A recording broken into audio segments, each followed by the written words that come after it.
Hi guys, welcome back to my YouTube channel, Pura Pulino Vlog. Ayun guys, narito ako sa Metropolitan kasi may na kami ngayon dito guys. Ayun guys, samahan ninyo ako sa aking mga video. So guys, bakit kami? Second floor.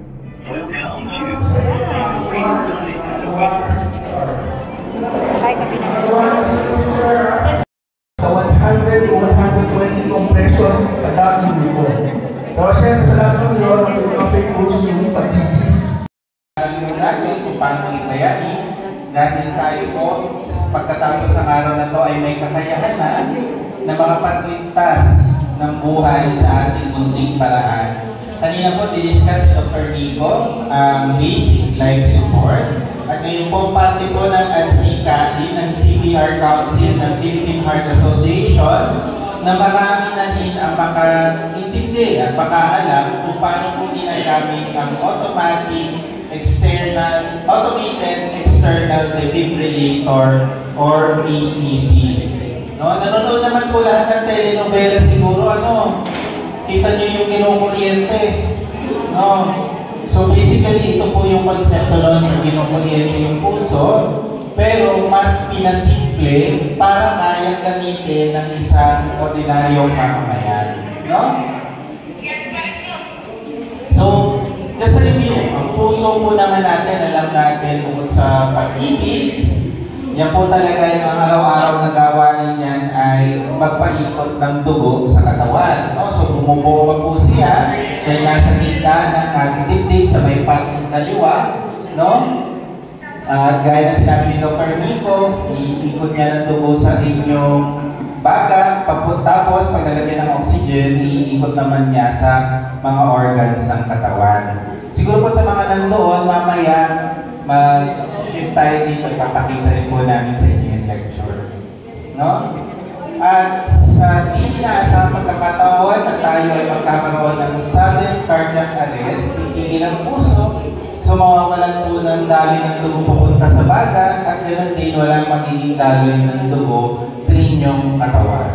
At alam po natin na ang utak ay napakahilig sa oxygen, na kapag ilang minuto lamang nawala na itong oxygen, maaari po maging irreversible na or hindi na makabawi ang consciousness ng isang tao pag masyado ng tagal na walang daloy ang utak.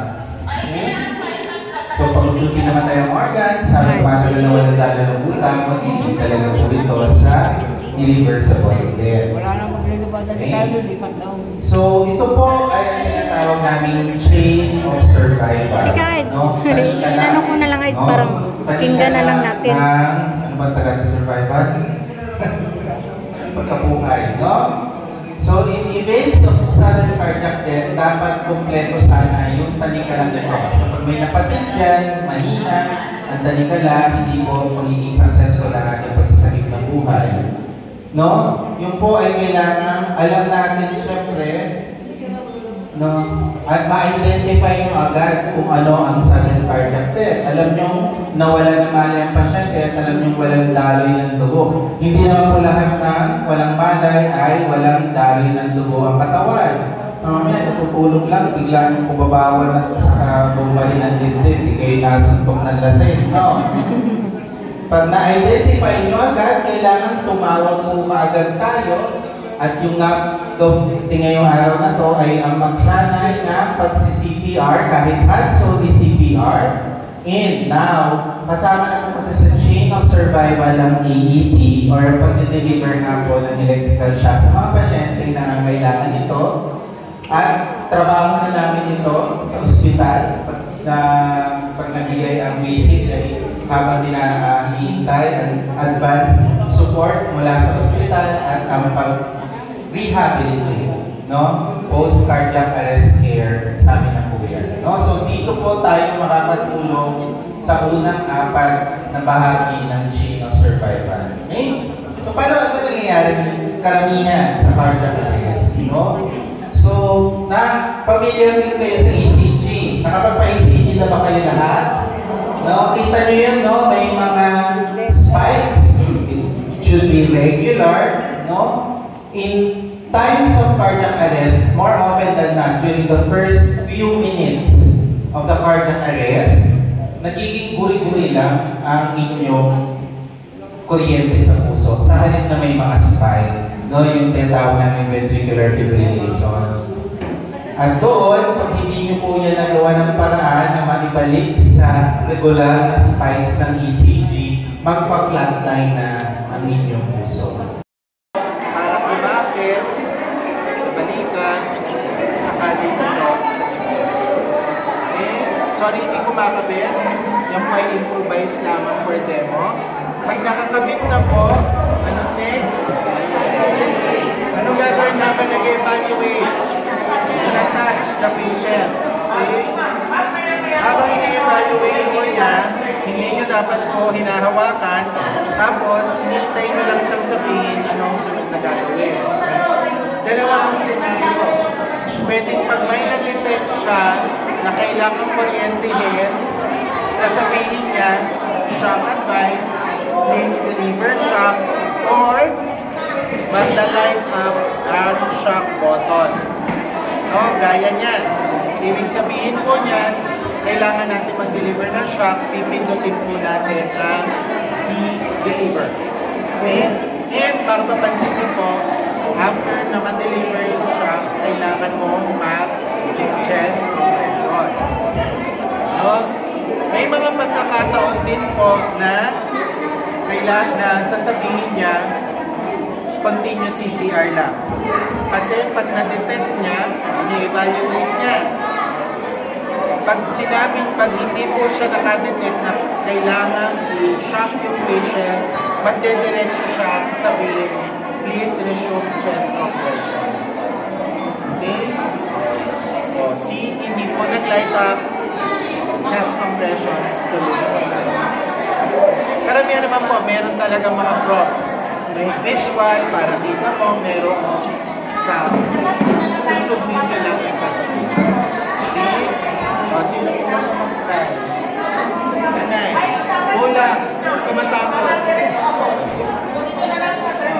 Ano yung first step? Activate. Oh. Very good. Tapos, after ng hit, touch. Very good. Sino po tapos na? Very good. Okay lang. Yung po mga tapos na pwede na po bago po ibibigay yung service. Sunod. Para po pwede yung mga tayo. Hands off. Ay, wait lang po. Dalawa lang po yung natapos natin. Pakihintay lang po. So, hintay lang natin ang sasabihin niya. Pakihintay lang po sa baba. Tapos na po kayo ng dalawa. Sige po, pakihintay lang po sa baba. Bababa po din yung magbibigay ng certificate. Shock delivered. Tapos, Ay, sino na yung magsabi? okay? Very good. Sino pa po? Tulungan po tayo doon natin sa labi ng seminar. Quiet, quiet, quiet, quiet, quiet, please, quiet, quiet.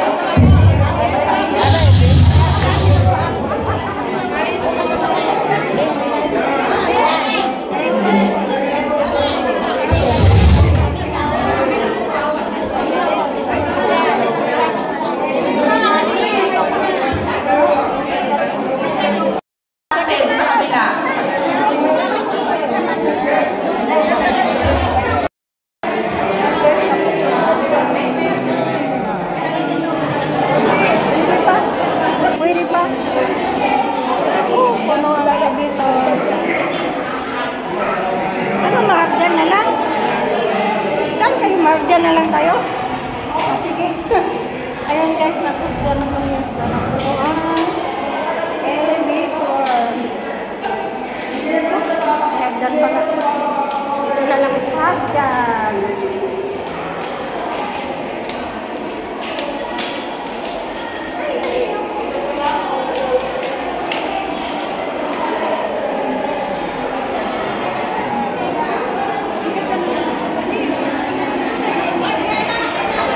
Saan tayo? Lagi. Ayan guys, narito po ako sa mga hanggang ngayon.